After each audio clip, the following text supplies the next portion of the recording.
Hey, what's going on, everybody? That's Steve Trovato, and we're going to hear a little bit more from him here in a second. We're here with Celestion to see what's new with the Celestion speakers. Rick, how you doing, sir? Good to see you, man. How you doing? Good to see you. What should we know about what's new with Celestion? So yeah, back in the '60s, we did two versions of the G12H30. There's a 55 hertz and a 75 hertz. A couple years back, we launched the Heritage G12H30 with the 55 hertz, kind of like the Hendrix speaker. And then we, after a few years of pounding away, we've come back and are ready to launch the 75 hertz version, so the sister or brother, if you will.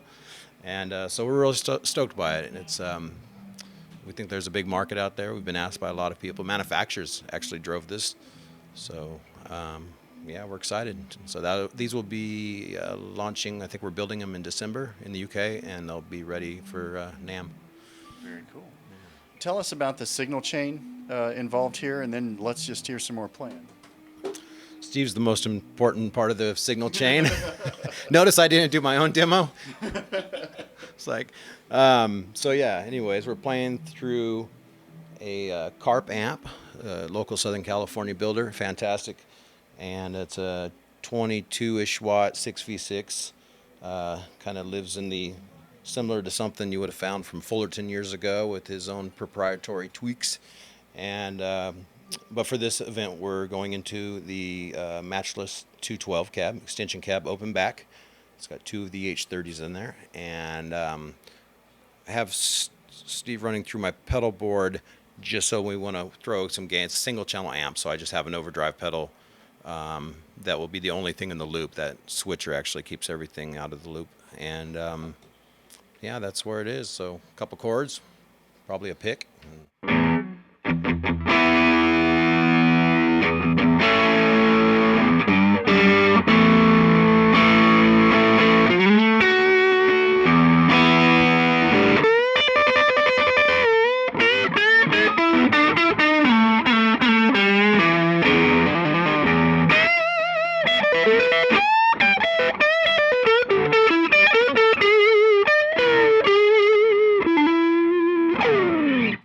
And Steve, if you do me a favor and step on number one. On number one. Yeah, going to enter a whole new world here.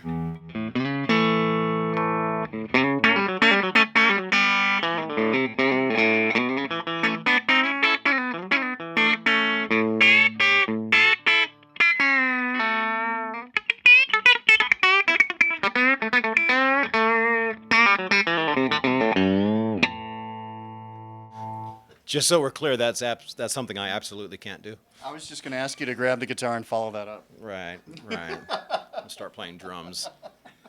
What should people know about a price point for? Do we have that figured out yet? They're probably going to be in the 200-ish range, 220 somewhere, which is where the current H30 Heritage is.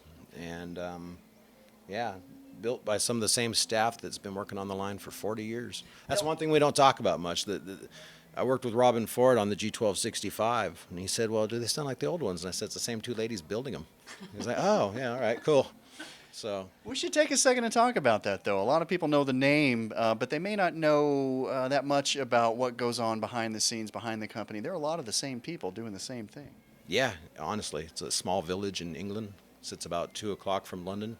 I guess they probably would argue with me on that, but that's what my map says. And it's just a good batch of people that are very passionate about what they do. And the company's looked after them, and they've looked after us, which, you know, speaks volumes. If you go down our roster of artists through history, you know, these same people built speakers for almost everything you've ever heard on the radio. You know, look at it that way. It's like, and I asked them, I go, do you ever think about that? And they said, no. So, you know, they just think about doing their job every day, and they do a good job.